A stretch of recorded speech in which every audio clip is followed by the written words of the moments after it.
Clash Nation. Let's welcome Julian San Jose and Raver Cruz!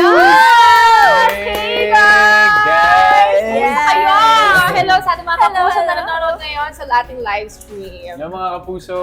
Yes, ayan, syempre excited yung Clash Nation natin na ito na naman, bagong season na naman, Yes. and alam ko lahat sila nakatutok na.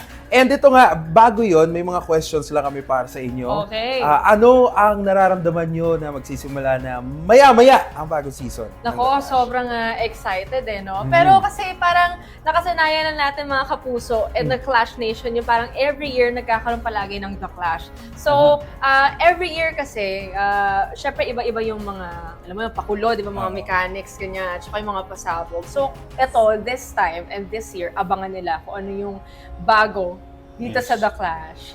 At saka panibagong talento na naman, kagaya ninyo, mga idol, di ba? Oo nga, idol. Oo. Manodis. Doon ako na-excited kasi ibang flavor na naman na for sure mangyayari dito sa Clash Arena mamaya.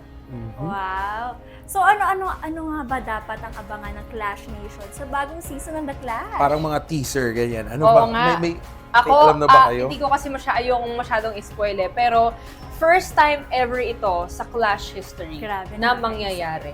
And, Yun lang yes. masasabi ko. I believe, meron tayong 2 groups, no? 2 groups. Yes, Wow. parang gano'n. So, Two groups. ang dami na nagko-comment, so... Ano kaya yun? Oo! Dami na nagko-comment sa live stream natin. So, yun, abangan nila. Mama!